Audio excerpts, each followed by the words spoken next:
good evening, good morning, good night, children of the popcorn. Welcome back to Evil Popcorn. It's your host for today, tonight, yesterday, this evening's episode to do with Braindead. Depending on where you are in the world, might also be known as Dead Alive, a Peter Jackson film from 1992. But who else do we have here? Please introduce yourself. Well, I guess I'm new, so I'll introduce myself so everyone knows you guys. So I'm G. I am your friendly neighborhood goth girl, and I've come to join you guys in a little bit of your chaos. Yeah. Oh, absolutely. Thank you so much, Georgina. I myself have known Georgina since I've been in Brisbane. It's obvious that G was a horror fan from the get-go, but G's also a cinephile there, Baron. That's why I've asked my good friend Georgina to join us, because Georgina loves horror in all aspects, but Georgina also knows film as well and owns physical media even. Yeah. Those people. Oh, absolutely. No doubt we'll get on because I keep seeing my stuff on DVD rather than on streaming. So yeah. I really do enjoy being able to grab what I want out of a collection and just looking at it there. You know, just I have all these that film. It's makes me feel gooey. Brings back the memories of going to the video shop. Oh my goodness, the glow in the dark paint. The horror section where have black lights on and the glow in the dark paint. Did you all ever have that? Did you have that here? Yeah. Like a little New Zealand's so cheap. Little ghosties at the wall and black really? and UV paint, black lights and was this a particular video store in Brisbane that had this, or just generally? Did it? But I think it was one down the road from me.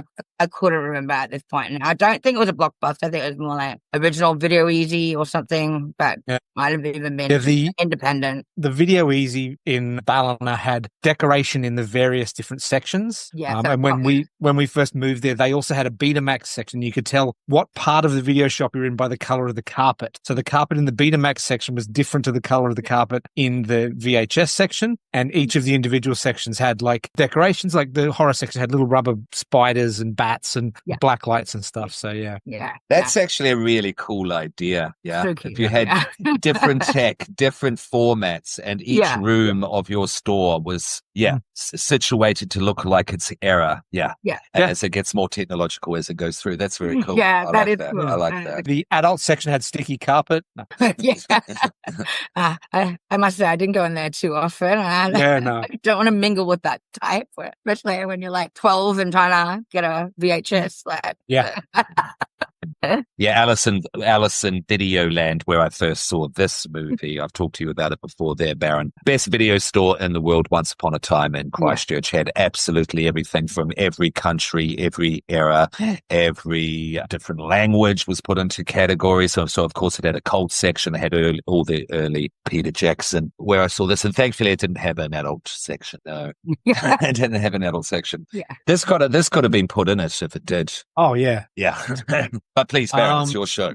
Yeah, no, it's all good. So what's your history with horror films? What was your first horror film?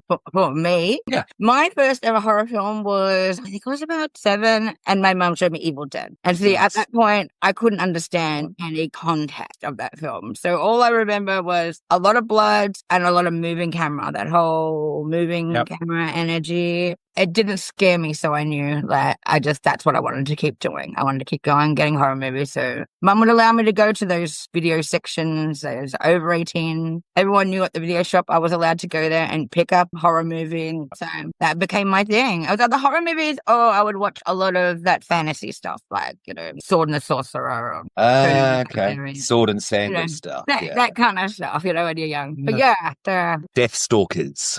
Yeah, that's right, yeah. All that kind of craziness. Good stuff. Yeah, exactly. Do you have a favorite monster? Favorite monster? Oh, that's good. It's a hard one. I really enjoy the monsters in Feast. Oh. I really enjoy those creatures because you're not really quite sure what they are. The what? Sorry, Georgina, say that again. Feast film. The Beast films. Feast. Feast. I don't know them. Yeah, gotcha. You don't know the Beast films, you do. No, actually, looking up. You should give them a go. So Feast. Yeah, I think the original was the early trilogy, 2000s. I think, in the end. Yeah.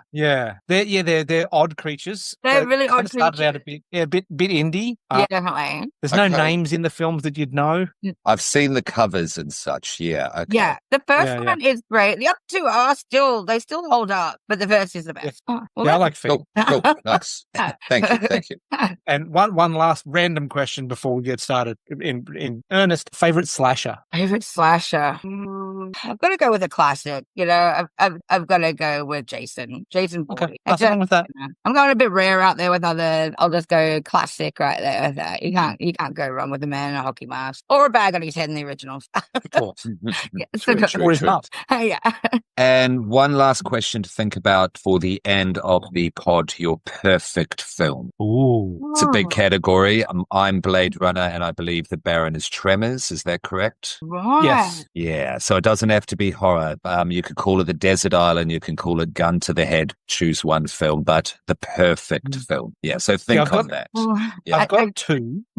So Tremors is definitely my horror perfect film. The other one is Hot Fuzz. I'm going to say Texas Chainsaw Massacre and Tarkovsky's Stalker from the 1960s as well. Yeah. If there are three perfect films, you don't have to answer them this pod. Yeah. Three perfect one, films. I can offer you straight, always comes to the Please. forefront of my mind. Only Lovers Left Alive. Oh, okay. That makes sense for you. Yeah. I can see that. Yes, absolutely. Yeah. Good choice. Very Good good choice. film. Yeah. Cool. Yeah. All right. So, as we said, Braindead, otherwise known as Dead Alive. So, what's your various histories with this one? So, when did you first see it, Georgina? Oh, I saw this when I was knocking around with metalheads and when I was, probably about 13, 14, I would say. I'm doing the math, 92. Yeah, that sounds about right. That'll tell you how old I am, though. Let's not say that. But You're in good company, trust. Yeah. That's exactly right. Yeah. So, and we were always just trying to, how metalheads are, always trying to find something that's worse and worse and worse. And this was one of the ones that, some people will walk out of the room for. And I was just like, well, there's something wrong with you. It ended up being an all-up favorite for me throughout my life. Can't go wrong with a Sumatran rat monkey like that. Yeah. Like, Yeah. What about you, Mr. Popcorn? When did you first see it? Yeah, there was a succession with the other two, with Braindead and Meet the Feebles. I don't know which one I watched first. This one stood out the most at the time, and spoiler, it's done it again. Yeah. And this is just when I was discovering through Alice in Videoland all the wonderful, basically cult underground movies that were certainly not on New Zealand television at the time, around the early 96 to 2004. You can put, the category of pretty much the era of watching these films. And it's great. This trilogy, however you want to put it, it's great. It just goes from beginning to end. It just keeps going and keeps. And the way it progresses and develops, the skills build up, and just it gets more disgusting. Yeah, there's no moment to breathe and go, oh no. This is like, keeps going. 2 seconds. Yeah. It's like somebody says to you, like, don't put all your ideas in one movie. It's like, or in general, people say it to you. Don't use all your ideas at once. Just use a couple of things. He just put every single possible idea that you have. Just, let's put them all in there. And what about you, Baron and Braindead? So I would have seen this originally on VHS from Terry's Video in Ballina, Northern New South Wales, probably with one of the others, either with Bad Taste or Meet the Feebles. So probably a double feature in my mate Ron's living room, probably late at night, high on sugar. Yeah. Fantastic. Yeah. One of the things that we used to take to drink because it was cheap from a corner store was Lucozade, which you're supposed to have when you're sick, but it is just sugar water. It is amazing. It really is. It's great for a hangover still these days too. Yeah. You can say the soul. Yeah. All right. So, as we said, a film from 1992, directed by Peter Jackson, written by Peter Jackson, also his now wife Fran Walsh, and another guy called Stephen Sinclair. They've all sort of worked together, and it is another one of their production company productions, same as they did for Bad Taste and Meet the Feebles, which kind of went on to become the production company they've got now with Weta. Yeah, okay. I thought that was the case. Yeah. It had a $3 million US budget. It had a huge box office of $242,623 US. So didn't make money. As I mentioned before, he doesn't actually get to a money-making venture until the first Lord of the Rings film. Yeah. Not even Lovely Bones. That's crazy. Yeah. Really? Yeah, not even Lovely. And it's got Marky Mark in it, Wahlberg. Yeah. So it gets close. As he goes along, they get individually closer to making money. Just as we're discussing timeline here, before Lord of the Rings, is that when he looked at Halo and that fell through? The Halo feature film happened around then as well. Yeah, okay, got you. And that was with the South African guy he was looking at creating with Neil Blomkamp, Mr. District 9, I believe.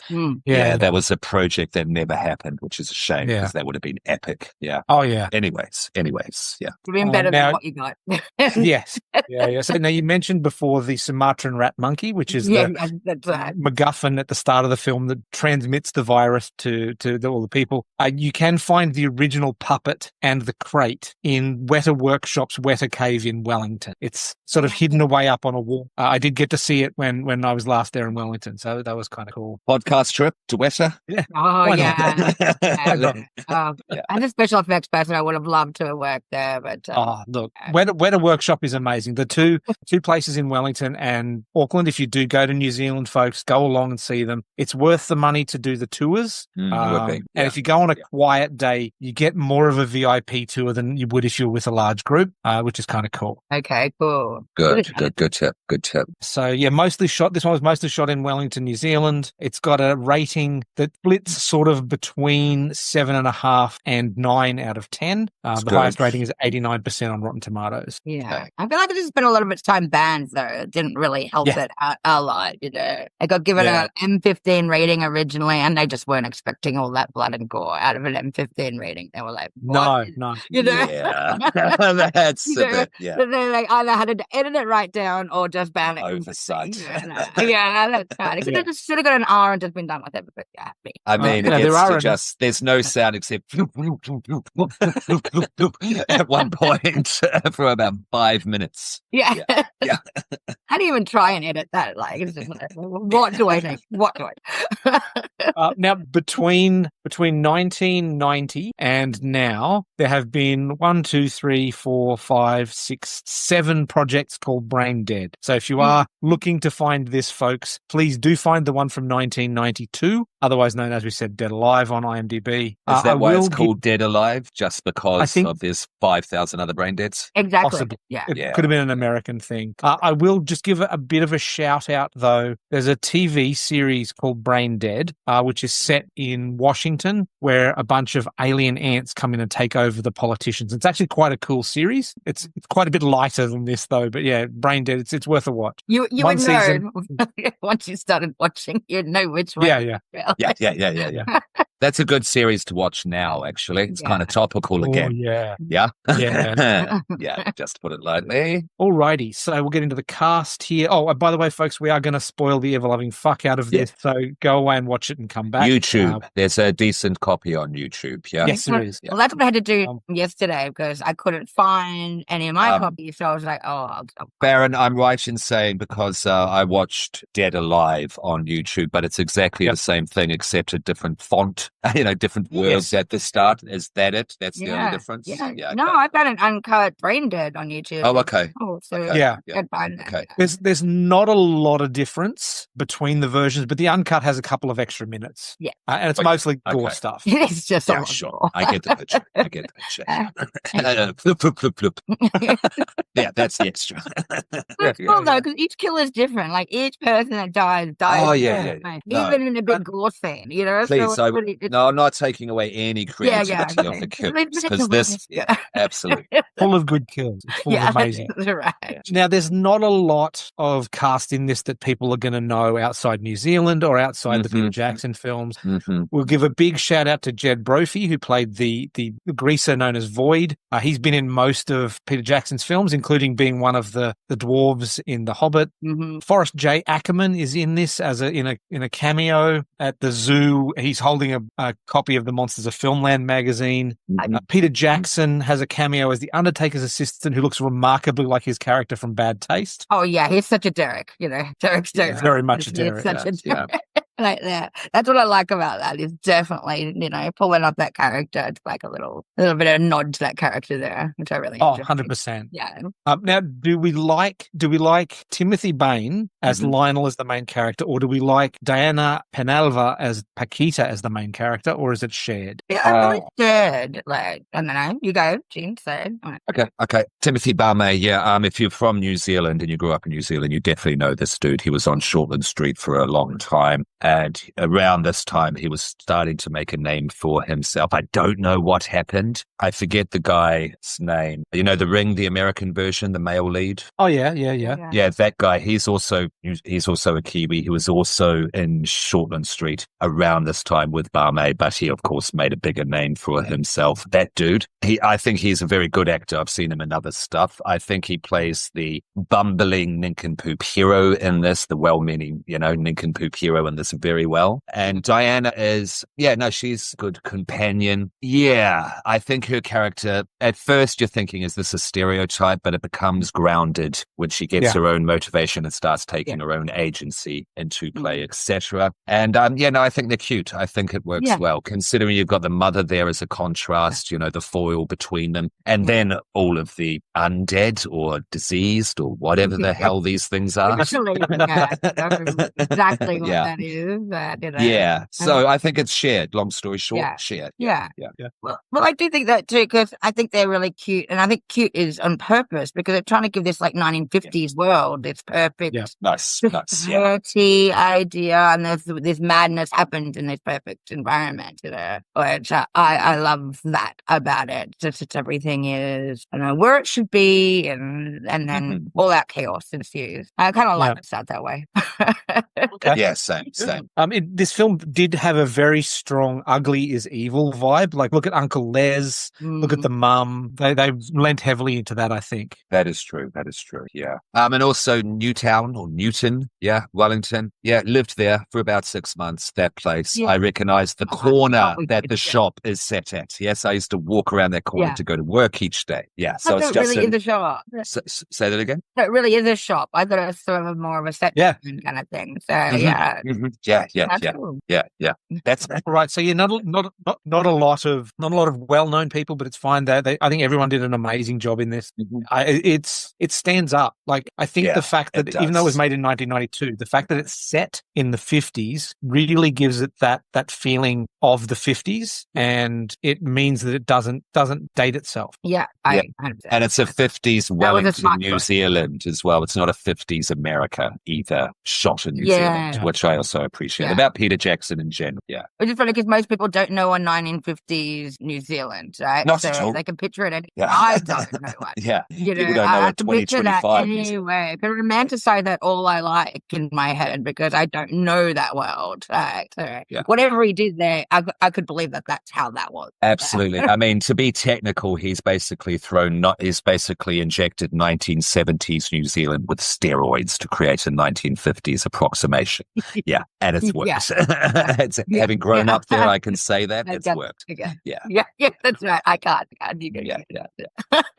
All right, so a couple little bits of trivia. On its initial release in New Zealand, this movie outsold Batman Returns. Wow, good shit, Kiwis. That's supporting your own, and Batman Returns was ginormous. It was.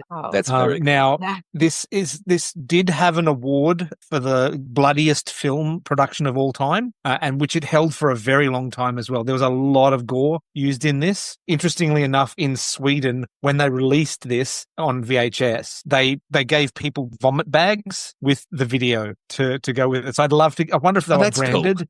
Cool. Yeah, it'd be nice to have one of those vomit specks underneath the plastic casing. Yeah. And I do remember laughing out loud and pointing when I went to see King Kong, Peter Jackson's King Kong at the cinema, because one of the crates on board the ship said Sumatran rat monkey on it. I was wondering, at Skull Island, it comes from Skull Island, the rat monkey as well. Oh, it's the same island. I didn't see that little Easter egg. That's cool. I remember pointing and pointing, Sumatran rat monkey. So yeah. What film was gorier? What took its award? What usurped? Oh, that's a good question. I didn't look at that because I didn't want to know, because this to me will always be the goriest film I've ever seen. Okay. If you don't want to know, that's modern ones. A lot more people have a lot more blood to use now, and I feel like by all means, have a look, Mr. Popcorn, because I can do that. But the thing with the gore in this is the interiors of the house that they were shooting in, where most of the gore happens, was a set in a TV studio, and the TV studio that they shot in was right next door to the TV studio that shot New Zealand's Sale of the Century. Now, the blood leaked through. They were shooting over the weekend. The blood leaked through into the Sale of the Century set, so they had to climb over the internal wall and clean the Sale of the Century set. And the Monday when they went to shoot Sale of the Century, the host slipped over on some of the leftover cleaning fluids and broke his leg. At least it wasn't the blood, though. I think I know who you mean as well. I think I know the host you mean. That's hilarious because he was cheesy. I mean, no offense. So that was a story related at a makeup workshop that was held by Sir. Oh, now I can't remember his name. What's his name? Peter Jackson's mate. Knight of the Realm. Richard Taylor. So Richard Taylor. I should know his name. Richard Taylor. So yeah, Richard Taylor relayed that story at a makeup workshop, which was kind of cool.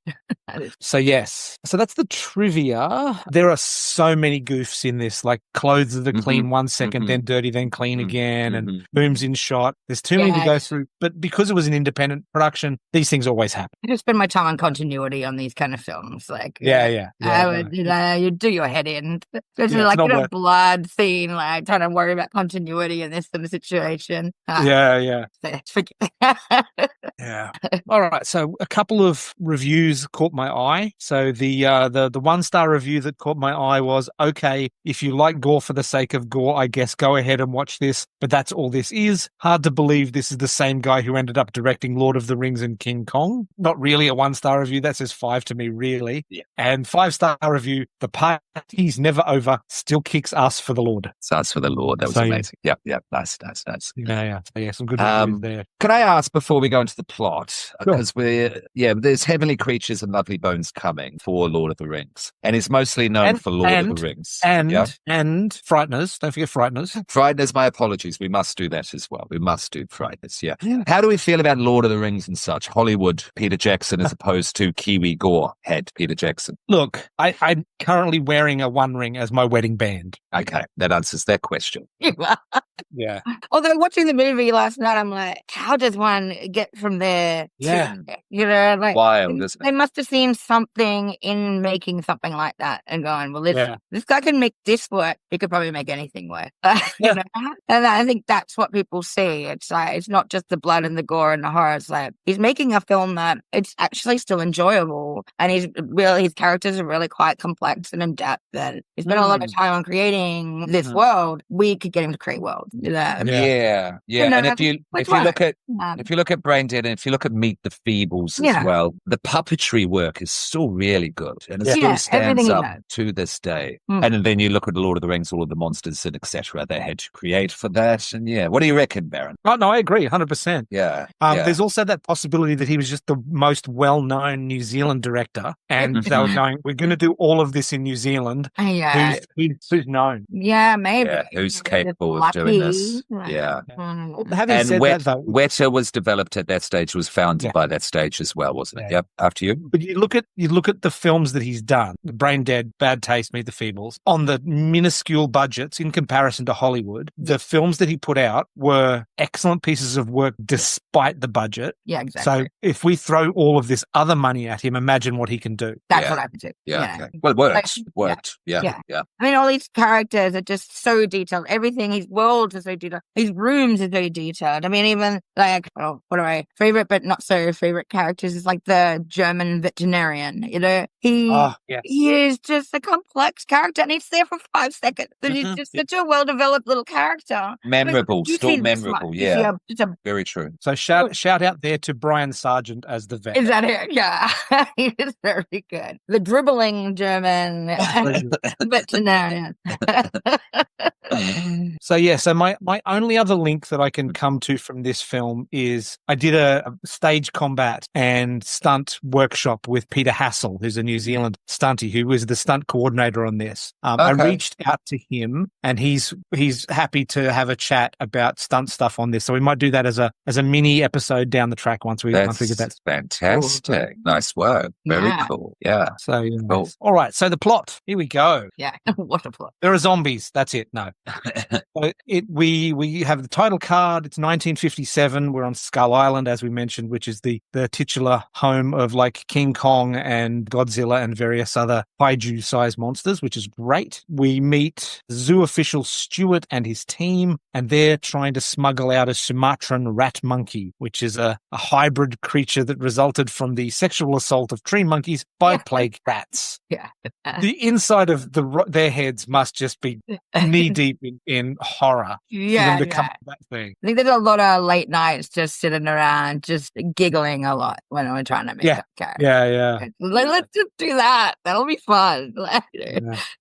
And this whole interspecies bred rat monkey. It's good. But yeah, like as I said, the rat monkey lives in the weather cave in Wellington. So that thing right there.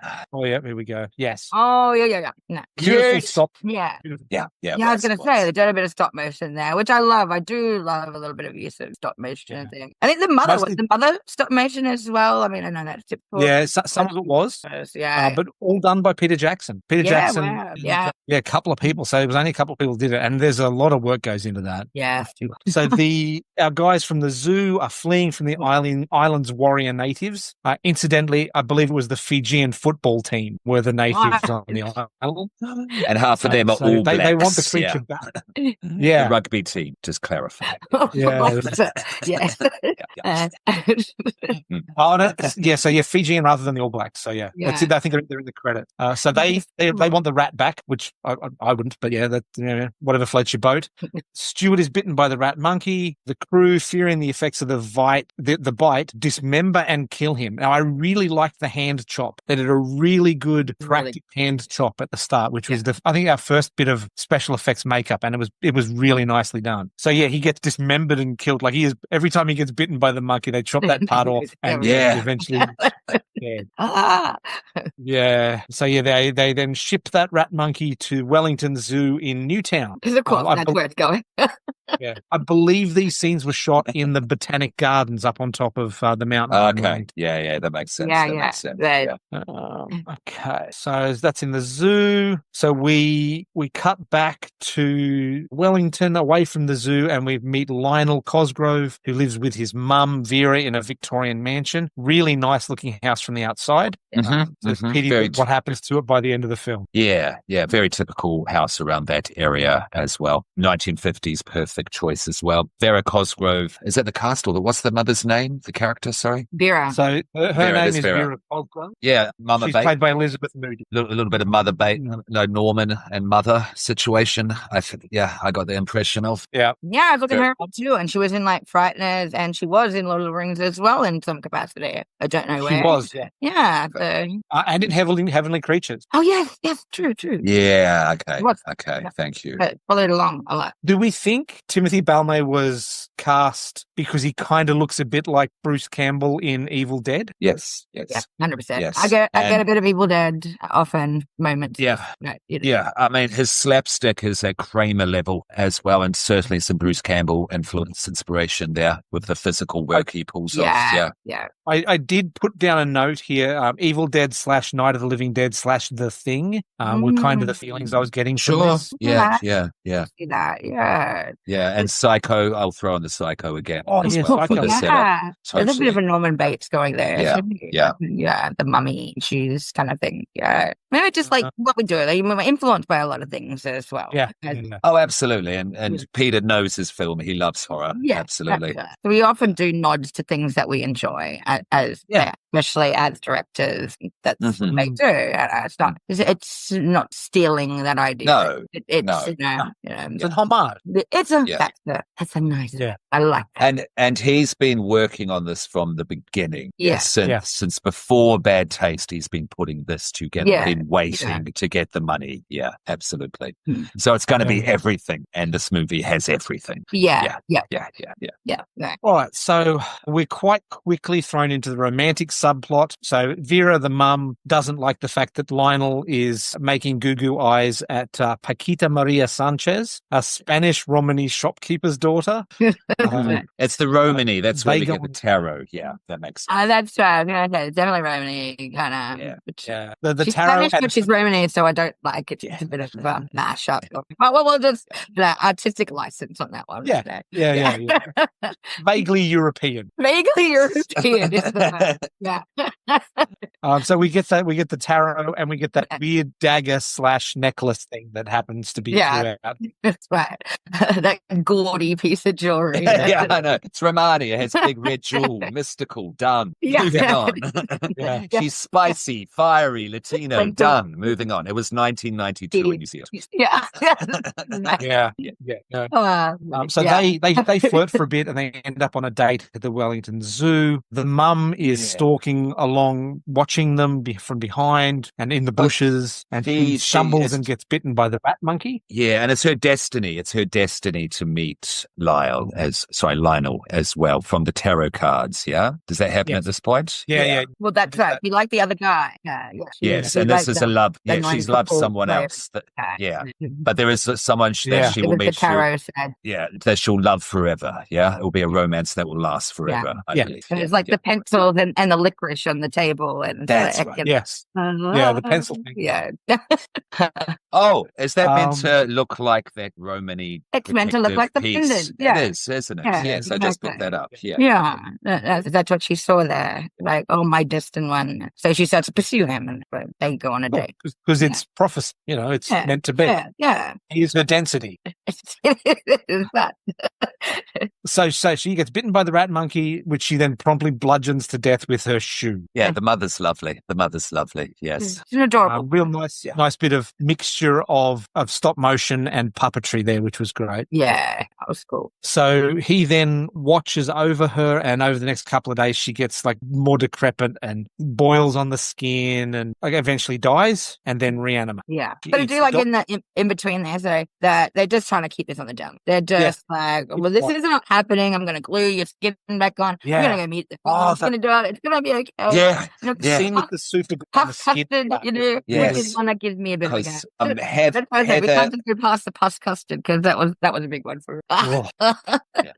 That actually made me get a little. Yeah. It wasn't great. Yeah. But anyway, sorry. No, please, great stuff. Not only is she squirting that stuff into the custard accidentally, there are two people at the table that see it and don't say anything. Yeah, I know, because of it's very formal, Yeah.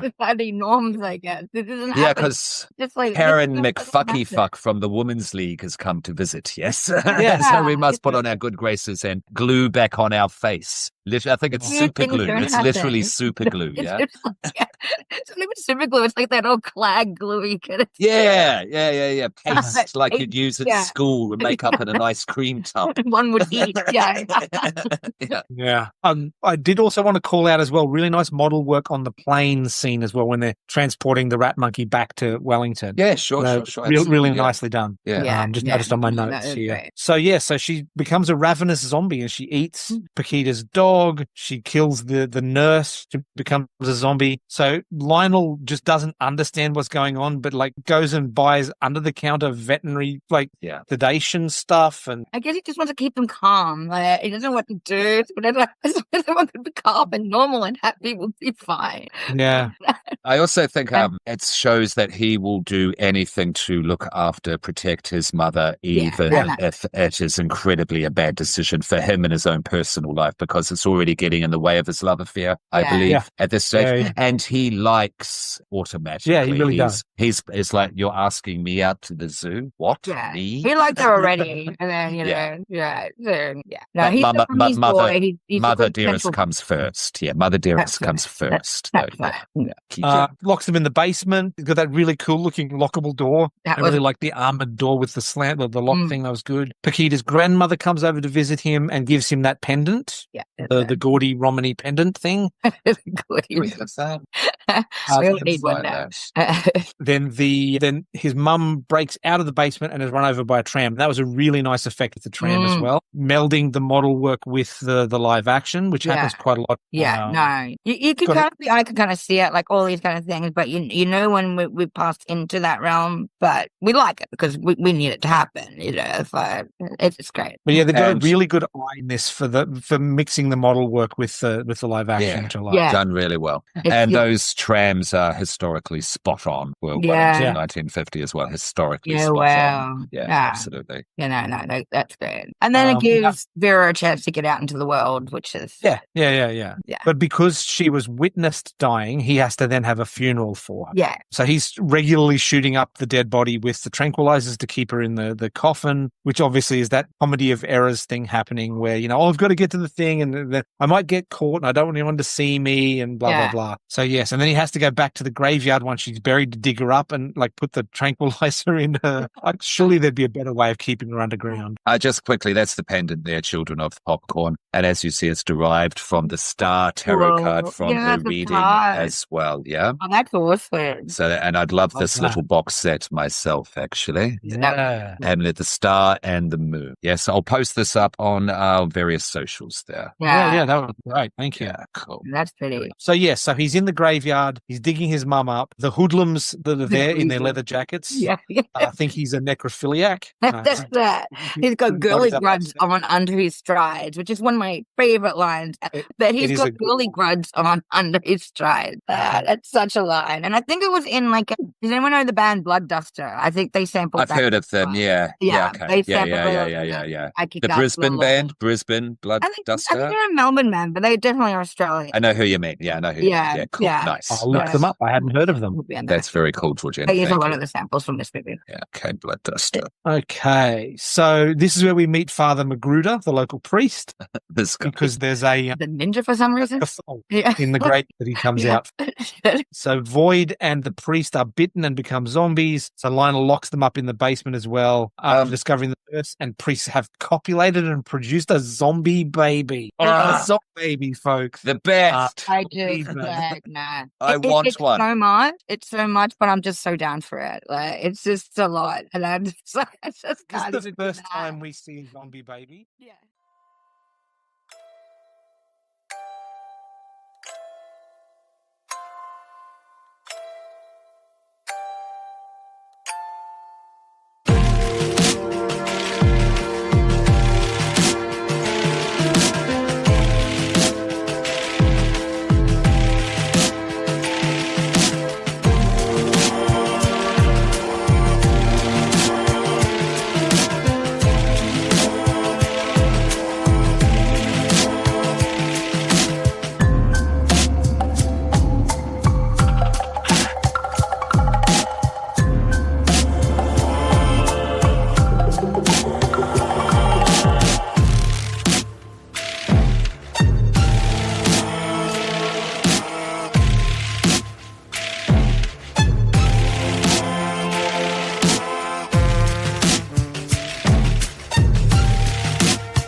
the first zombie baby. You don't see want to get into like a Day of the Dead remake. Yeah. Well, Okay. Z Nation did as a baby. Oh, did they? Did they? Okay. Yeah. Okay. But I don't think the Z Nation zombie was as the result of two zombies having sex. I think it was just a baby that had caught the zombie virus. That's right. Yeah. I think in this case too, the other one was that too. No, I don't think we've ever seen a zombie copulation kind of baby. Yeah. And this whole section with love. Lionel being their caretaker, trying to control them. Oh my God, taking the baby out with the best slapsticks moments ever right there when he's doing it with the baby and doing the whole turn. Gaga, One of the things that did happen with this film is when they got to the end of filming, they still had some budget left. So the whole scene with the baby buggy in the park was all shot on that additional money. Right. There's some of the best scenes in the film, and I really like it. I thought I love it. I love it. It just really brings home that comedy horror sort of slapstick, as we were saying. I was saying to Zam last night. I'm loving this whole slapstick comedy vibe going here right now. It reminds me of films of that age without the horror, of course, but like something that would happen. Some crazy comedy character going out with the baby and not knowing what to do. It gives me a lot of that. Yeah, I mean, it's almost like Steve Martin, the jerk meets Evil Dead type vibes. You know what I mean? It really does have that irreverent 80s comedy feel. Yeah. Tons of flippin' gore. Yeah. Which is cool. I did like the very obvious small child in a zombie baby outfit running around thing. It was obviously a twice person. So good. I want one in the maze. I want someone as the zombie baby from Braindead. Just roam freely for the whole I don't know if zombie walk Harry. zombie babies, but not real ones. So that's close. Biscuit, if you're listening, watch the movie. If you haven't, I want a zombie baby. You'd be brilliant. Zombie baby. Bring a zombie baby. Yeah. So now this is the point we're probably at the middle of the second act. So this is where the down happens. So this is where Lionel breaks up with Paquita to keep her safe from the ever-growing number of zombies in the basement of his house. Listening to the radio downstairs just to keep them I know. So the bombs have gone off. They're in the bunker. They're huddled in to survive or something. Paquita is a forgiving woman. Very forgiving. She's like to put up with all that for someone she's just met. But I think it's because that it was her destined one. It was her destiny. I don't think she would have, because other than that, if it wasn't some prophecy, as we were saying, some destiny, I don't think she would have gone, I'm out. Absolutely. But she does develop to be a kick-ass final girl in her own standing as well by the end. Yes, absolutely. Which is awesome. Yeah, which is awesome. Yeah. Also, it doesn't help that she's super cute as well. She's adorable.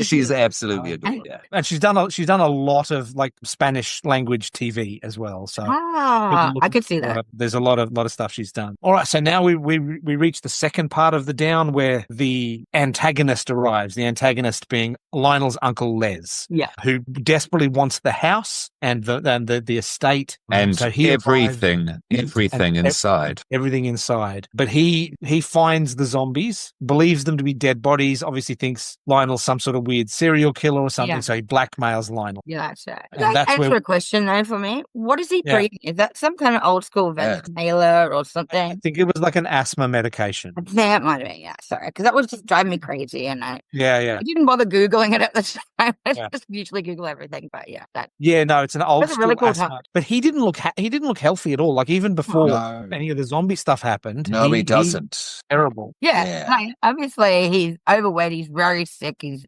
smoking, chain smoking as he's taking his Ventolin. Like we don't care about ourselves. And also a terrible person. So he's ugly as evil. Yeah, horrible. And the one time that this movie does get, I would venture, extreme is with this character. He is made to be the truly horrible character. So I've just done a quick image search on the internet, and so the glass it's for lung issues. It's not necessarily for asthma, but it is certainly for lung issues. So that's the other thing. At least we could have said Uncle Les probably wasn't going to be there for long anyway. No, that's right. He's smoking out of one side of his mouth and he's taking his emphysema medication. The other side. the other, Yeah, it's kind of thing. Yeah, that makes sense. I thought that might have been that. So he arrives to the house that's now his, in inverted commas, with all of his friends. Like, how does this man have so many friends? Like, he's a terrible person. And I think they're saying that all these people are bad, like people that drink and do drugs or do whatever. They're all the bad people. He's got all the bad people on his side. It's all the grievers. It's all the bad parts of society. It's kind of like when we think of Crybaby. It's like those people. The bad people. It's the girls that wear pants and the people that drink, and that's all because it's 1950, right? Loose women, they wear hysterectomy shorts or whatever they call it in Crybaby. But they're also on the neighborhood watch board as well. They own all the businesses, that sort of thing. It's making the norms basically look really bad. And making the outsiders like Paquita and Lionel, they're the good guys. They're just thinking about it there. I think that's why he has such a big party, because this whole town's crap. So it's not just the normal people. I thought he just brought all these outsider friends like that, Not sure. I have to watch again to really pinpoint there. But good point. He'll deserve to die. Yeah. I did like how Lionel had fortified the boundary of the property as well. Like, so that's how none of this gets out into Wellington proper, is because he basically created a zombie-proof fence that keeps them in. Yeah, true. And like Ash, he's getting better at being a zombie killer, zombie protector, zombie fortifier as the movie goes on. Yeah, it's becoming his world. You just get used to stuff. You can get used to anything. That is true. That is true. Kiwi ingenuity. Yeah. This is what I got to do. Right, so the party is in full swing, and Paquita arrives to try and make amends with Lionel to get back with him. And she discovers the zombies in the basement where Lionel is there, and he explains what's going on. So she's on board immediately. Like, she's so mentally flexible. She just takes it on board and goes, right, this is what we're going to do. She is, isn't she? Yeah, she does. So they find some poison to kill the zombies, because he's been looking after the zombies with the sedative, and surely poison will kill them. Just found random poison somewhere. Just a bottle with the word poison on it. Oh. And we know even Alice in Wonderland has told us, do not drink a bottle named poison. From a crazy German. From a crazy German. Crazy German vet. Yeah. But we discover when the bottle rolls away from him that it's actually animal stimulant, and it's made everything worse. Yeah. Oh, no. And then flying out of the ground. And we learned this on a Serbian film, with the bull testosterone. Anything like this is a bad idea. It's a connection, had to make it. Yeah. It just had to add them up just that little bit more. Burst out of the ground with all that light and black eyes. So it's just so... This is where the zombies start to change from just zombies into that weird The Thing creature, where it's all sort of joining together, and it's like the zombies are no longer like they feel like they've taken so much damage that they should be out, but they're not. These zombies come back from like massive damage, which I like we see Uncle Les later on after he becomes a zombie, and it's basically his head on a long waving spine, or just wandering around sphincter and intestine. When it got into that, when it got into just basically the insides of humans becoming animated and taking on their own agency. That's when I actually started getting disturbed. Just a little bit. It was like, oh, this is weird. This is really fucking like every part of them can sustain. It was just like, the Baron was saying, it's just like there's nothing really that can bring them down. It could just be a couple of organs running around. It's still. So you're right with the thing. You are right with the thing. Yeah. Or the blob, maybe the blob. Absolutely. Yeah. So Lionel then discovers in the attic of the house, with the help of the mystically powered amulet, steamer trunk full of dead body parts, where he discovers that his mum killed his father and the woman he was cheating with, and like in their minds in a trunk in the roof. So his mum's been evil all along. We could kind of tell that Vera was not on the level in general, but And he did have all those weird nightmares and stuff. Anytime he was near water, he had some thing about water and he wasn't sure what that was. He thought his father was taken by a freak wave or something at the ocean. Because that's what she had told him from what But I mean, then we see the scene and it cuts to his perspective and he's a child sitting on the toilet while his mum drowns another woman in their bathtub. Yeah, absolutely. Both of them. Yeah, and we see that near the start. I believe woman. You can take both of them down. Yeah. And we see say what that you will. She's got some guns. Vera's got some guns. She really does. She wanted that. and just quickly, we see that at the start when he freaks out at water, Paquita wonders what's going on and he tells that story. And then when Paquita discovers the truth about the mother, it forms the bond as well. So there's some justification to keep her coming back, Paquita. Yeah. It's not just, he's cute. Yeah, there is. Yeah. It's the destiny and the plot. Yeah. So that's our sort of supernatural subplot coming through this. So obviously there's a huge party. There's lots of people getting turned into zombies, lots of people getting killed. This is where we get Lionel with the chest-mounted lawnmower. No, it's the best. And the gallons and gallons and gallons of fake blood and organs that just swamped the floor. Yeah.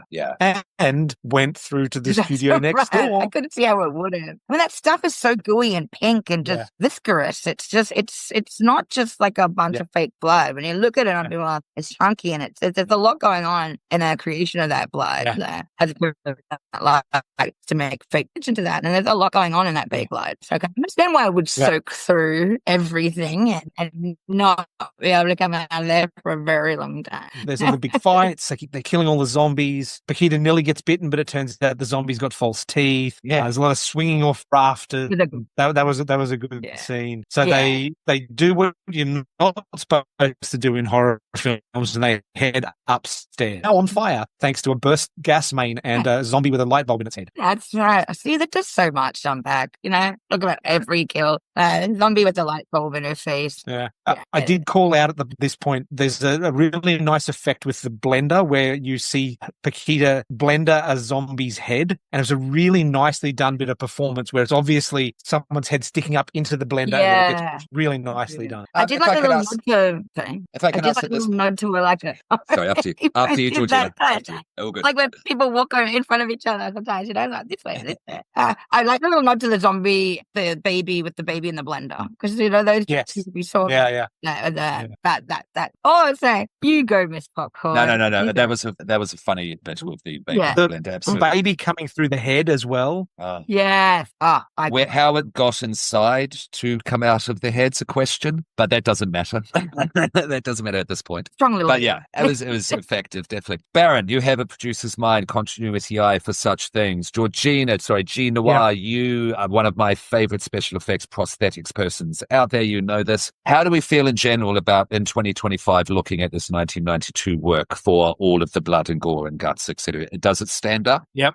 Yeah, I think it does. Yeah, 100%. I mean, there's tricks to the trade that you always use, like that are still used today, that are the same tricks that are used then. There's all the Day of the Dead tricks that are being used here, like that zombie ripping flesh with latex, and it's such a easy, basic, but it looks so the idea of that skin tearing up and blood under it. That's not an expensive effect by any means, but it's still used. It's still constantly used because it works. It looks like it hurt. The nurse ripping off the priest's face. That's it. That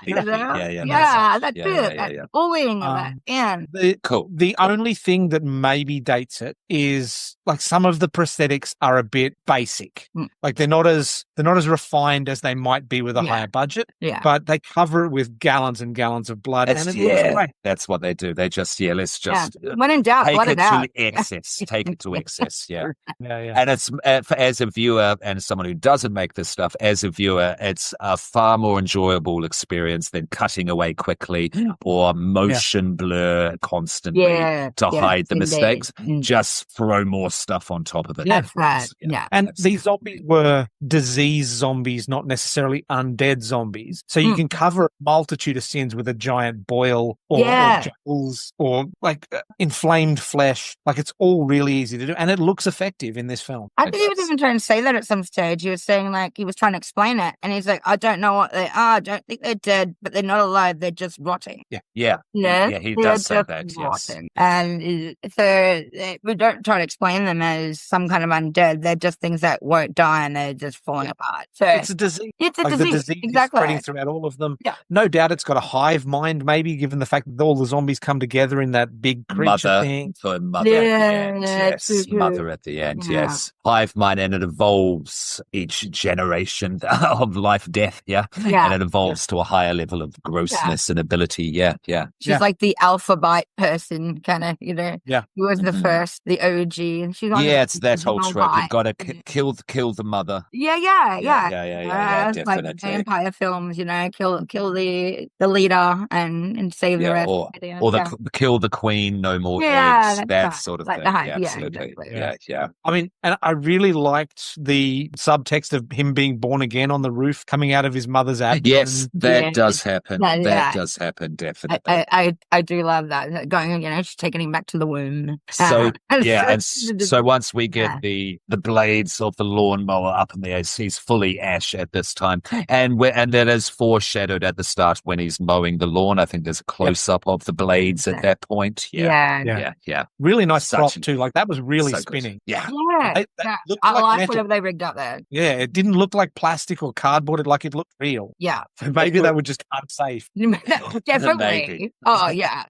I've been on low budget films. We can be unsafe. Actually, I might safety last. I might put that down Get the shot. I put that down as a question to ask Peter, who's one of the stunt coordinators who I did a course with in New Zealand. On stage fighting. So I might ask him that question. Because we're up to the massacre, aren't we? Basically, at this point. Well, we've just come past it. We passed the massacre up to Mum Vera on the roof. How did we feel about the use of sound? Because there was a definitive choice to just focus on the sound of the blades of the motor and the falling of the limbs, pretty much for quite a decent whack of time. We're talking 2 or 3 minutes. It was just circling around, coming into the blades. Did we like that? Did we like that focus on that for that long? I did myself, too. I did. Gave us a chance to hear all the sound. Yeah. Beyond the starting of the mower, we didn't really hear the mower sounds, other than the blades. Like, we didn't hear the motor, which I think would have occluded all the good, like, goopy sounds that they did get. Yeah. So it was probably a conscious decision to go, we can have this all in there, but it's going to sound like a mess. And I think people wanted to hear the goop. So, Yeah.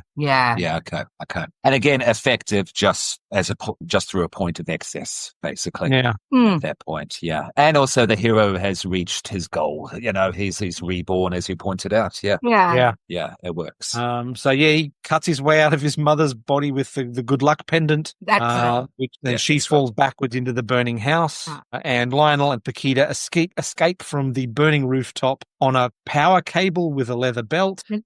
Very much like the way Tango and Cash escape from the prison in the movie Tango and Cash. Yeah, and I think Romancing the Stone, I think did the same escape in the jungle, if I'm not memory wrong. That hero saving your beloved vibe, and that's at the end, you know. We've made it through, and you know, we're gonna kiss with our faces covered in just goo and blood. I kind of wanted to see him run up to the fireys and go, don't put it out. Yeah. Because we cut back to obviously the baby inside the burning building. Yeah, we just assume the baby died, but you know, we could have got a 2 out of that with just the baby. We could have. You could have got a 2 out of that. We didn't know. Surely the fire that we both survived killed all of the zombies. Yeah. Even if just the baby survived and went on and crawled and somebody else, and it starts it all over again. Look at us making number 2. Did we have a favorite kill? I wrote some down. Well, baby coming through nurse because what? How? Okay, cool. Yeah. Priest turning into John Wick. I like for the Lord. That was awesome. I'm gonna love the greaser, like, you know, sort of cut in half. Half his body's out here, half his the other half's here. His intestines are falling out into the bath, and he's I can't make it any further, otherwise all of me is just gonna fall out. Yeah. I'm not gonna make it do with that. How and many- then the pants are knocking on the door, just going, hang on for me. Absolutely. then Anytime later he's wearing someone's them. ripped in half. I was like, yeah. and a scarf, wearing his pants. Yeah. No, it's so good. So yeah. All right. So that brings us to the end of that. I would agree the baby kill the nurse was my favorite. Yeah. Did yeah. this film need a werewolf? This film did a werewolf. Oh, well, this kind of film that you just go, well, why not at this point? It doesn't need one, but and then if you put one there, I wouldn't even be shocked. I'm exactly the same. I just would have went with it. Didn't need one, but I would have happily went with it. Okay. Right. Yeah, sure. It wouldn't even upset me. You know, Roma, werewolves. Grandma comes as a werewolf and takes on somebody. That'd be great. Yeah. So, rating. What did you think, Mr. Popcorn? Yeah, this film rules. It's the best out of the trilogy, in my opinion. I think it stands up the best today out of all three of them. Because of the script, I would say. But the gore is amazing, but because the script's actually solid in this one, it does follow a definitive path. I mean, it's pretty much a hero's journey, and it's solidly there with just gore that stands up today, just as good as Evil Dead or The Thing. And for that reason, it's a solid 4. I think it's the highest I've given all of them. No, I think I'm going to give it a 4.5, so it stands above the other two, because the other two were 4s. I'm going to give this one a 4.5. You're the host, so shall we ask our guest and new podcast member, Jean Noir, what did you think? Well, I wasn't here to review the others, but I know them quite well, so I am totally going to go with you, Jean. Like, it is the best of all of them. It's best of all 3. I mean, yes, there's great things about the other, and they're very different than each other, but this is just the attention to detail per character for me. And that any little character has just, you spent a lot of time on him, even if he's going to be there for 5 seconds of film, and that's what I really appreciate. So I agree with you.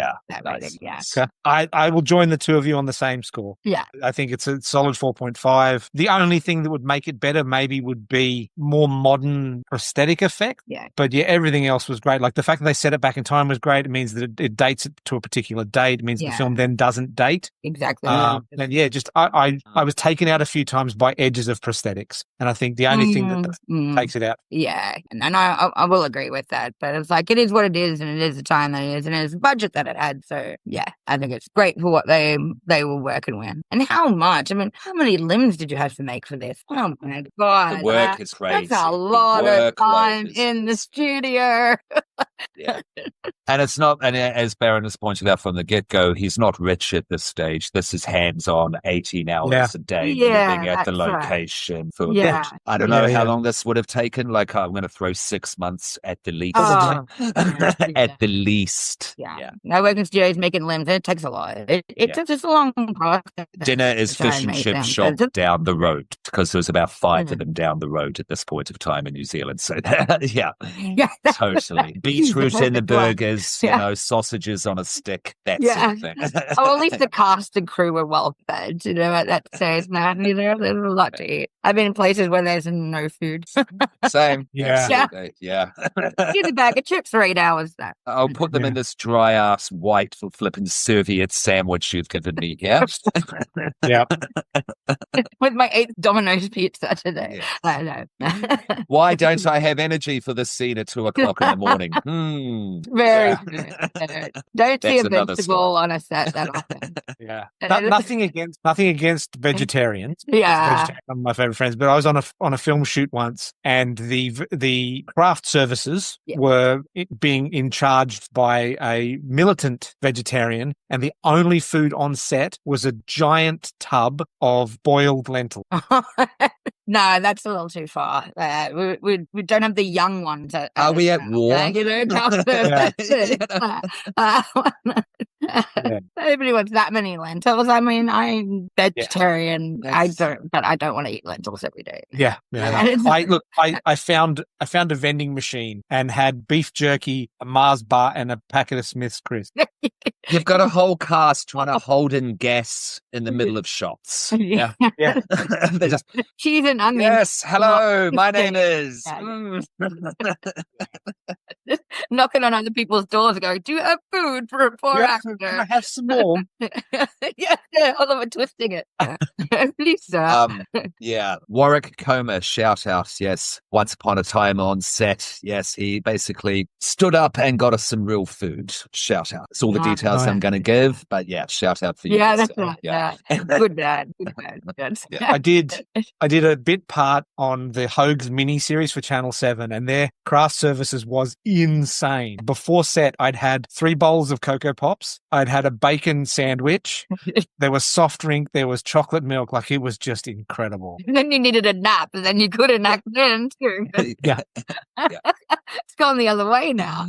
It's so healthy. And the whole entire crew is just cancerfying. It's just carcinogenic cloud over everything because they all smoke their heads off. That's right. Yeah. Healthy living. So it's fun. Shout outs, folks. What have we got? What have you got for us, Mr. Popcorn? Yeah, I'll just go Evil Corp and Escape Manor as always. Yeah, I'll have more shout outs soon because I'm auditioning for stuff and that sort of thing. So when I'm actually properly involved, then I'll throw out some names. But the 2 standards as always, come see us. We do lots of fun stuff. Definitely. Baron, because shall we leave G Noir to properly plug your stuff, whatever you want to plug and shout out, because I know you've got a few Instagram profiles and that sort of thing. No, that's all good. Well, look, I will always shout out Act React and Improv Queensland, as you said, Evil Corp. Keep an eye out on the socials for Splatfest coming up in February, folks. We've got some involvement there, which is good. And IFWG Publishing. Once that book that I'm a part of comes out, I'll put it up on the socials. Gee, Noah, what have you got for us? I have my graduate show that's going to be coming up soon. So at Bacon Assembly in West End, I'll be doing an art installation. I was just at the space yesterday, and it's absolutely amazing. I think it's the same nights that Splatfest is on, which is unfortunate. Splatfest is all weekend. Yeah, we'll be going later in the night. Yeah, my opening night will be on the 21st. We'll be open till the 22nd, and I'll be popping out at the end of the 22nd. So I've got that. It's Bacon Assembly. I'll get you the name of the show. We're still trying to figure out what the name we're going to call it. I think we gave them a name, but I can't remember that right now. But we'll post it all up. I'll post it all up. Yeah. My Instagram is Haunted Heart Creation. That's where you can find a lot of my art stuff, my makeup stuff. It's got my private account. That's all that kind of stuff. So yeah, that one I got. I think in May we've got our markets coming up, but that's a while off. So I'm sure I'll be able to talk about that again later. Yeah, and yes, by Georgina's Toys. This is Brutal Bunny. Yeah. Love him very much. Well worth it. I haven't got one of those, but I do have one of these. Yeah. Yes. Yeah. Oh, that's so cool. Do want one. Hit us up on our socials if you want merch. Have a look at our Facebook page. We have our merch there. Also on Instagram and YouTube and all of the audio-only platforms, Spotify, Apple, etc. at Evil Popcorn Pod. That's where you can find it. Yeah. Well, that's I think that's us. Yeah. That was fun. That was really good, guys. I really enjoyed that. Thank you for coming along. Greatly appreciate it. Thank you so much. You killed it. Natural. Yes, absolutely. Yes, a gory duck to bloody water. Yeah. I like talking good stuff with sick minds like my own. It's awesome. Absolutely.